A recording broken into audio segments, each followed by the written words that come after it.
how to start a podcast, right? I was gonna do a little series of videos here on like little things that I learned so far in the podcasting world, like what to do, maybe what not to do, So let's get to it. Number one, you gotta choose someone that's gonna host your podcast, right? Which app are you gonna use?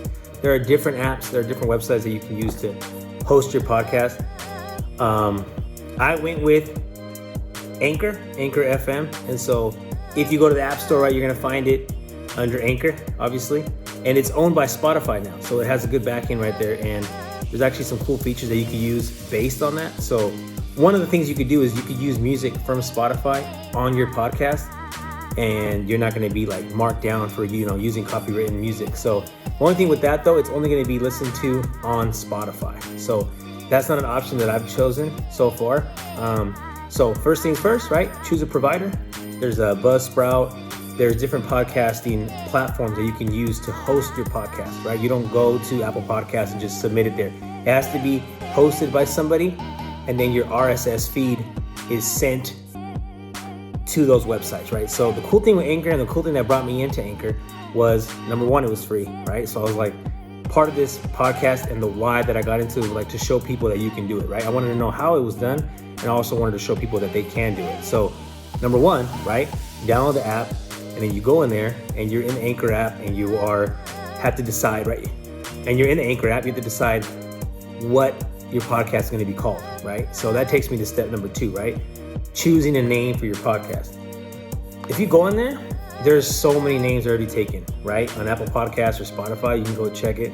The biggest thing that I did was I was just looking around, and I wasn't really looking for what names were taken. I was like just coming up with names on top of my head. And honestly, the first one that I got that came to my head was the first one that was just available, right? I typed it in and it was available. What I noticed too was I wanted to make sure that my podcast name would be available throughout different channels, right? Different platforms. So I went on Instagram, and the first thing I found that nobody had that name. So right away I grabbed that. The second thing, I was like, man, on YouTube, nobody has that name. So right away I was like, you know what, that has to be the name, because we might have some cool names like Alex's podcast or, Mr. G's podcast, but if that's already taken, it's not gonna help me if I have to go to Instagram and I have to go to Twitter and make a name, and they don't match up, right? So on Twitter, we're there, right? We're on Instagram, we're on YouTube, all with the same name. There's no like special like the, or like the Cadence podcast or Cadence podcast.I, whatever, right? It just goes straight to Cadence and it's there. Okay, so that's the second thing, right? You want to choose a name. I think a catchy name. They keep people online always say like choose a name that has to do with your podcast. So I figure it's like, okay, I'm gonna come up with a word that's kind of my own thing. It's kind of a little brand that I'm starting. So education plus cadence, right? And so education was obviously because we're trying to learn something new. So every podcast is going to talk about what people have learned and how they can teach other people from their experiences. The cadence part was from like this whole like running thing I'm on, right, where I'm running, and I just saw the word cadence all the time. Like, what's your cadence? What's your cadence? How fast are you running? How many steps are you taking? So I don't know. That kind of came with it. So I was like, you know what? That's like a rhythm thing, right? So it kind of just blended. I literally just said educadence. It popped in. Boom. Okay. Step number 3 is coming up with a logo that represents your podcast. And I'm still in the works for mine. I've already changed my logo one time. The first time I used the free one that the app actually gives you. And the cool thing with Anchor is you could choose your name on there. And then while you're at it, you could choose a logo. They have free little logo maker that you can choose, artwork that is free to use. And you have your podcast already published, right? So that's the coolest thing. My podcast was published. I had the logo for a little bit, but it didn't really represent much. It was just some cool colors and a word. And so then I was like, it's not gonna be enough.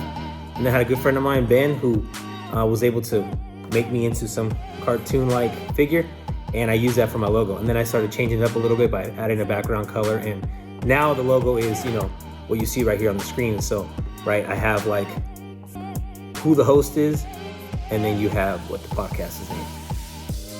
Step number 4, I would definitely just start recording. Like, just go at it and record now.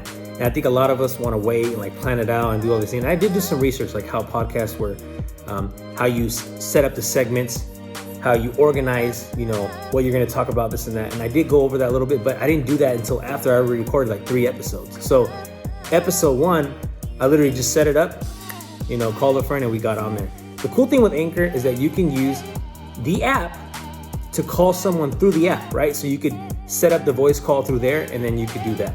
Another cool thing, obviously, is you can record directly onto your computer using the website on Anchor, which I did a couple episodes that way as well.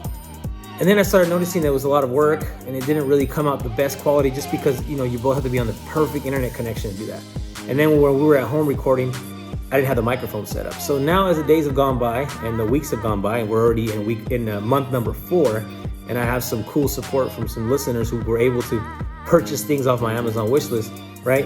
I have microphones now, I have lighting, I have all kinds of things. So now we've already transitioned to another way of recording. But this app allows you to record through there. And so my first episode that I did, I just started talking to it, and that was it. You know, and the second one I called a buddy of mine. He got on the app and we started going. And actually the app ended up, you know, inspiring him to start his own podcast. And that's kind of the idea of Anchor, is that you start your own podcast. It looks like they want to have millions of podcasts available on there. And like I said, they are owned by Spotify. And we know Spotify is making a push in the podcast world, because they, you know, just signed Joe Rogan and a lot of other big name podcasters, right? Michelle Obama and different things. So you can see that the podcast world is like blowing up right now. And somehow, like, once you're in the podcast world, you start noticing that a lot of people are doing podcasts, right? When I wasn't in it, I had no idea what a podcast was. And step number 5, okay? Step number 5 would be to try to stick to a theme of what you are going to talk about, right? So if it's a sports podcast, it can't just be, you know, okay, I'm going to talk about all sports. That's fine. That's your sports podcast. But if you're going to do, like, for instance, a volleyball podcast, then you should probably focus just on volleyball, right? I think people are more successful when they focus on one little thing. Like they say, right? Niche down to blow up, okay? So let's say you want to start a podcast on, like, custom t-shirts, right? Or a custom apparel. There's a lot of stuff to talk about in there, right? You could talk about, like, what kind of shirts you make, your favorite designs of the week, who your inspirations are, and then you could bring on different designers to talk about that.